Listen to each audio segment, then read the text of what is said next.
Hello and welcome to the Art of the Paint podcast, a women's basketball podcast hosted by myself, Tyler DeLuca. Just kind of give you a little bit of a wraparound for what this is going to intend to be, as this is the debut episode of the podcast.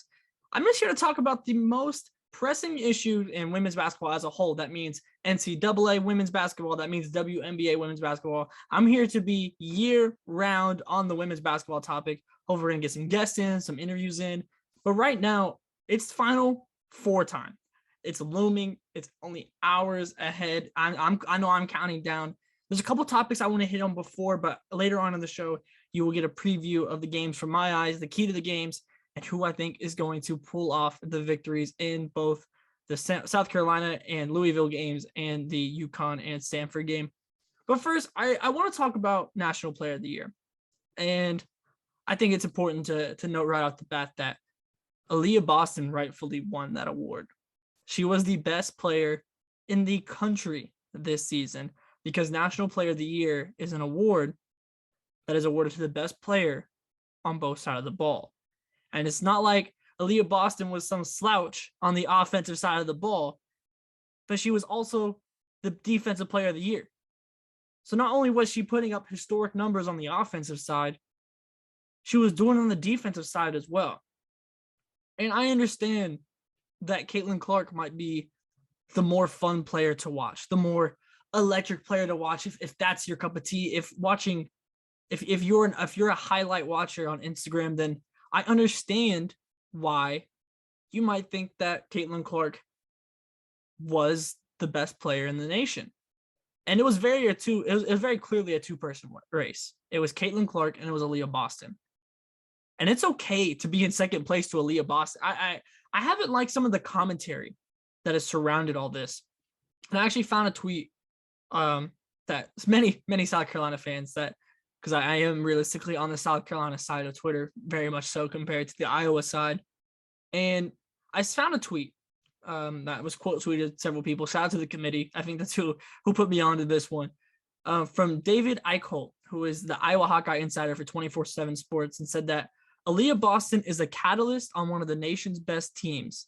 Going to be a superstar in the WNBA, Caitlin Clark is transcending the sport as a whole. One comes around often, the other doesn't. And I guess my one question for David would be this. Where is the other Aaliyah Boston at? If she comes around so often, show me. Because there's a lot of records that have been broken. You have the SEC double-double record, and there's been some incredible bigs that come through the SEC. The only player to win Defensive Player of the Year and National Player of the Year in the same season. No other player in history, nobody has done that. Where are the other Aaliyah Bostons at? And I think something to note is, and I understand the argument. I think there's two sides of the argument of being on the best team, because part of it is if you're on the best team, then that takes away some of your individual success because you are surrounded by other players that are top quality. And on the other side is, and kind of, I guess more so on that side is that if you're not on one of the best teams, but you're having one of the best individual seasons, then that makes you National Player of the Year. But I don't like how the discourse surrounding this award has been one or the other, in the sense of, I remember last season when Paige Beckers won the award. I remember seeing, like I said, I'm on South Carolina Twitter. Like my god sister played there. She played under Don Staley. Like I am very much on South Carolina side of Twitter. Not a South Carolina fan, but I'm on that side of Twitter. And I remember seeing last season so many South Carolina fans writing for Caitlin Clark when it was between her and Paige Beckers for the National Player of the Year award. So I guess what this is all leading to is I don't understand why people who are all fans of the game and presumably want to grow the game and the audience surrounding women's basketball, and everyone can agree on that everyone wants to grow this audience. So why do we have to tear one player down to compliment another? I will sit here right now and say that Aaliyah Boston and Caitlin Clark are the two best players in the nation this season. And I don't think anyone would disagree with that. I can make an argument for Caitlin Clark. I can make a better argument for Aaliyah Boston, in my opinion. But neither way does that have to be, oh, Aaliyah Boston is not transcendent. Aaliyah Boston isn't transcending the sport. One, what stat does that even mean?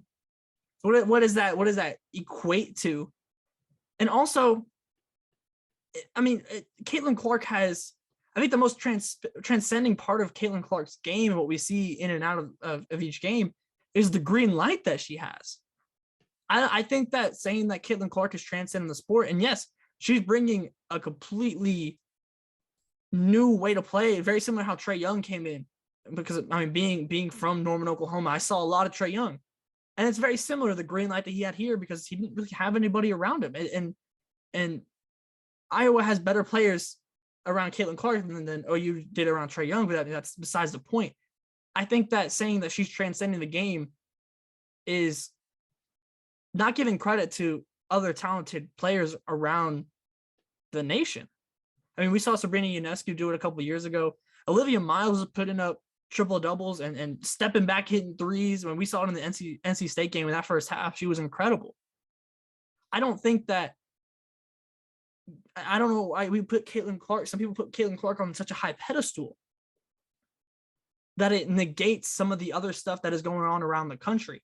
And that's where I have to question is, are you watching all these games? Are you seeing all these incredible players, and especially these young players that are going out and putting up these types of numbers?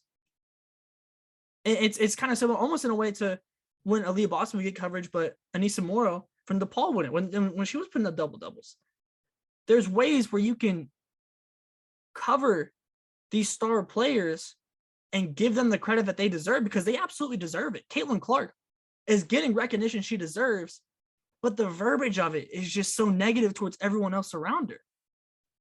And that's not on Caitlin Clark or anything. That's on the fans and media that are discussing it.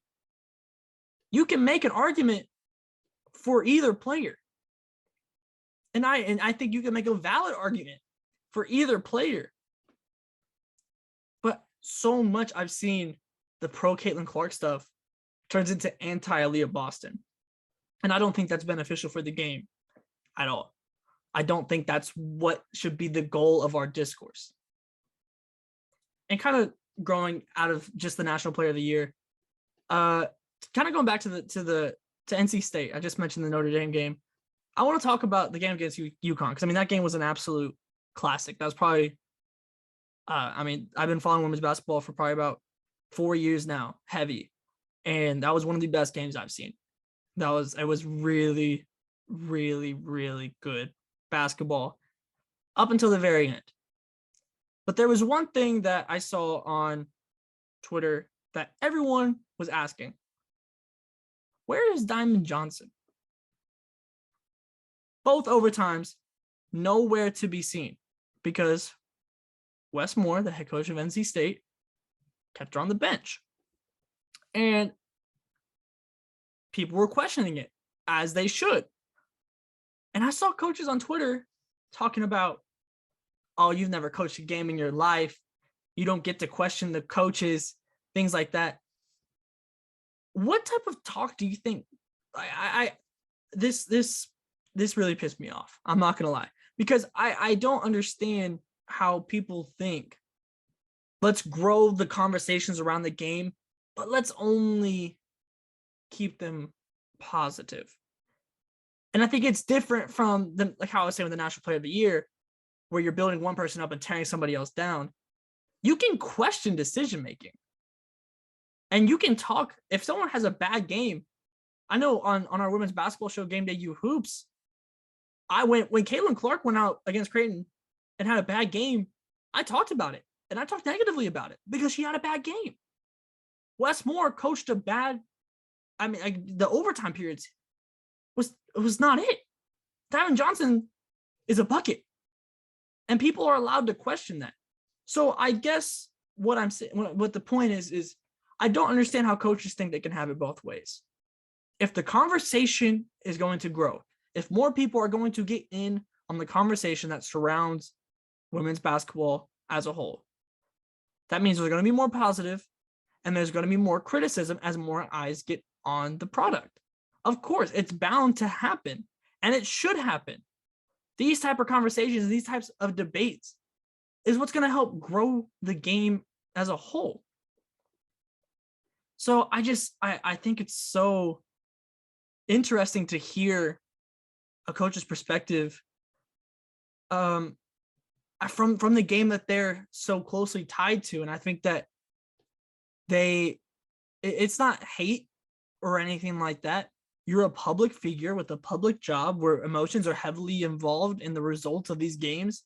If you want people to be emotionally invested in your team, in the sport, in the product, then emotions are going to be discussed. They're going to be talked about. And they should. These types of debates have been going on for years on the men's side of sports, and nobody's ever said anything. Nobody's ever said. We're allowed to critique. We are allowed to criticize. That is the role of us as fans, as media, whoever it might be. Just because we don't have a seat on the bench doesn't mean that we can't look at a game and be like, that's interesting. And I wish somebody would have asked about it in the media availability afterwards. I would have been really interested to hear Wes Moore's answer as to why he didn't put Diamond Johnson back in the game, and also why he took a timeout at the end of double overtime, because I guess he didn't really learn his lesson from last year when they couldn't advance the ball. And I think it's interesting to see that and to see the discourse go on Twitter and figure out where people lie on that, because I think it's essential to growing the game to have these type of conversations. Even the National Player of the Year debates, they're good. It's good that people care. It's just the verbiage of it. It's when you tear one person down, that's not growing the game. That's not building stars up. You can have respect for someone and respectfully think that somebody else is better. That's okay. And we can respectfully be questioned and question the coaches of our teams or of teams that we're watching. We're allowed to do that. And I think, like I said, it's essential to the game and its growth. So there's a couple topics that I thought were really, really interesting. And one last one that I want to hit on before we jump into the Final Four is I've seen a lot of coaches discussing the transfer portal. And I feel like it's been a little bit of mixed reaction. But I was in a Twitter space yesterday, and I heard coaches discussing the transfer portal and the negatives of it. And I mean, it's something that it's not a new topic by any means, or new to hear coaches question the transfer portal and if it's proper, if it's how it should be. But I guess there's two parts to this, because I'm very pro transfer portal. Go where you want to be. Be where you're appreciated. Go hoop where you can hoop. I think it's pretty simple. And especially during COVID times where a lot of people couldn't go and tour these schools, really build these connections with coaches. If it's not the place for you, it's not the place for you.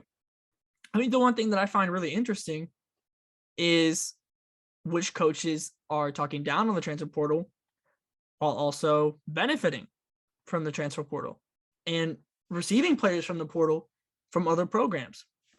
So I feel like there's a lot of hypocrisy that goes into the transfer portal debate, especially when we hear from coaches. And is it perfect? Maybe not. Am I smart enough to have the answer to fixing it? If it's not, no. I don't know the specifics of it. I don't know how all that works.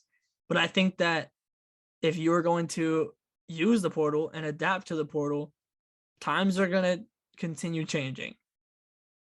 And the portal, I think, is here to stay. I don't think it's going anywhere. I don't think that player empowerment is going to go anywhere. I think it's only going to increase, if anything. So for these coaches that have continuously talked down on the portal, you're going to have to adapt because it's not going anywhere. And talking down on the portal is not going to help, especially for programs that haven't been supremely established. It's not going to help you bring in transfers or keep people that are thinking about going into the transfer portal if you are just consistently bashing it, which is something that I think is really interesting. I think the transfer portal as a whole is super interesting because it's just something completely new. But with that, we're going to move on because it is time to talk some Final Four. I know everyone's super excited about it. I'm super excited about it. We're going to start off with the South Carolina and Louisville game because I think it's a little bit more straightforward in my eyes. Because, like I said, South Carolina has the best player in the nation. And they have the best defense in the nation. And those shots started to fall a little bit against Creighton. And even against North Carolina, they were falling a little bit more.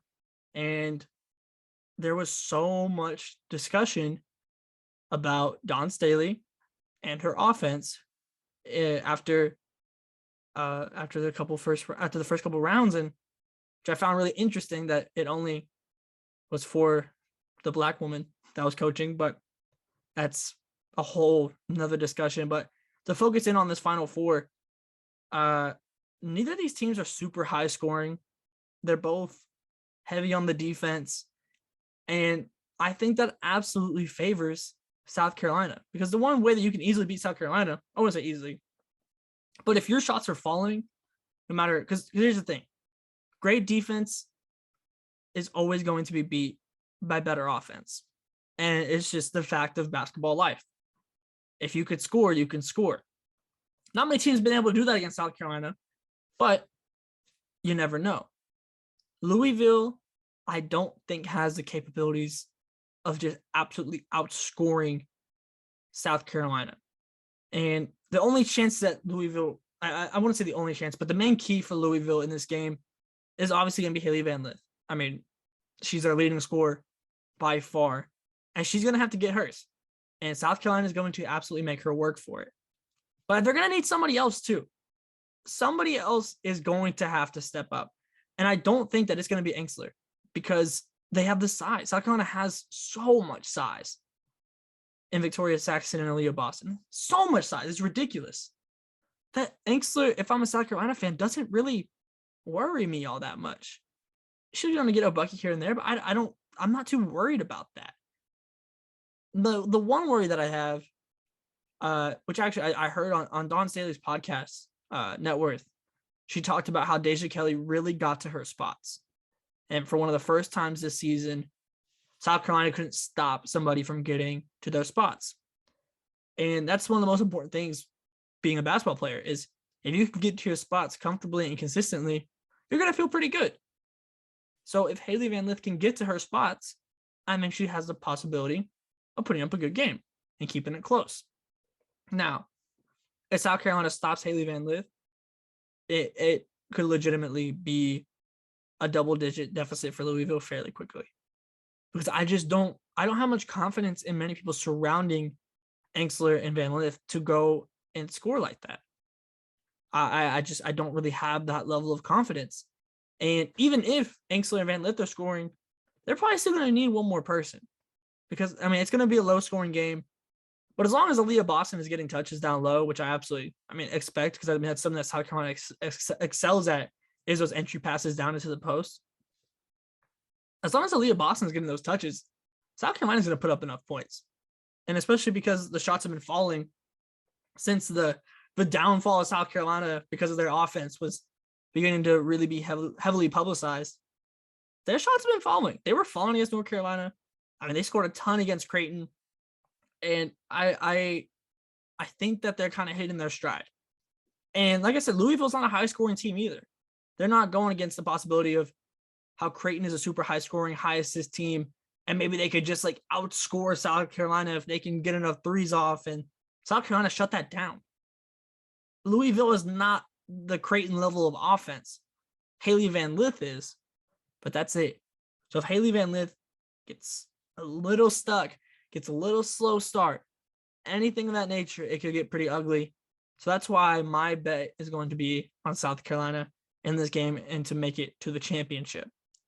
So going forward to the other matchup, Uconn and Stanford. I think the biggest question going into this is, what version of Paige Beckers are we getting? Because there's two that I saw in that game against NC State that everyone saw in that game against NC State. You have regulation Paige and you have overtime Paige. If regulation Paige comes to play, I don't think UConn is going to win this game. I understand wanting to distribute to your teammates, and I think that overtime period, both overtime periods, is going to be huge for her kind of getting back after that injury. But I don't think, I think that's what you're going to need the entire game against Stanford. I think that level of scoring, the aggressiveness that you saw from Paige Beckers is what you're going to need throughout this entire game. And frankly, I don't know if she can give that at this point with her injury and whatnot. If she is, UConn has a chance. And I think they already have a chance either way because UConn is extremely talented. But Stanford has so many options. I feel like there's another player killing you every night. And they're consistent. They're on a huge win streak right now. A huge win streak. And they just beat a really tough team in Texas. A very, very, very tough team in Texas. I had my Final Four. I didn't know Stanford was going to be able to get past Texas, but they did. Their off-the-ball movement is great. The backdoor cuts, I've seen all of it on Twitter. People talking about it. The backdoor cuts are incredible. Haley Jones is incredible. And I don't know if UConn can defend because Azzi Fudd is not a great defender. Paige Becker is not a great defender. They just lost Dorka, who was their biggest size down low that can compete against Brink. I worry about if UConn can kind of keep up with the steady. I don't think there's going to be any type of knockout punch or anything like that from Stanford. But Stanford's kind of like a steady jab that you're just constantly going back and back and back. And I don't know if UConn can keep up with that. I don't know if they can continue to throw punches the entire time with Stanford. And that's why I kind of go back to my point with Paige, where it's like, if she's trying to distribute early and things like that, that's where I think that Stanford could build a lead. If Paige Beckers is playing like double overtime Paige Beckers, UConn is going to win this game. Now, I think the X factor outside of Paige is Azzi Fudd. Her shooting touch is incredible, but she was getting hunted on the defensive end by NC State. She was getting hunted. They were screening, they were moving to get their matchups properly with Azzi Fudd. So she's going to have to tighten up on the defensive end to be able just to stay on the floor without giving up 2 points.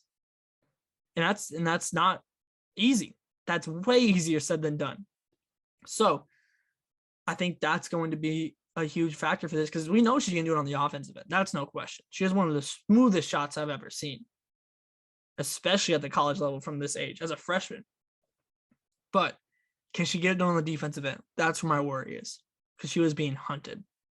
So for this game, I think my money is going to go on Stanford just because I don't know what UConn looks like after they started kind of get some consistency back and everything, but now they lost Dorka. And now we don't know what version of Paige is going to show up. I think that those question marks are question marks that just you don't really see for Stanford. The only question about Stanford is who's going to kill you tonight? Because there's always somebody else for them, I feel like. There's always somebody different just sharing the wealth of the point scoring for the Cardinal. And I trust that way more than I trust UConn right now. But that's why they play the games. So I'm very excited for this Final Four. And I'm very excited for Art of the Paint. This is going to be a really fun time chopping it up with people from around the women's basketball world, giving my own opinions. And this is just the start of something very new and very fun. So make sure you subscribe if you're watching on YouTube. If you're on whatever podcast site you're on, make sure you rate it, like it, all of that good stuff. And I will see you very soon.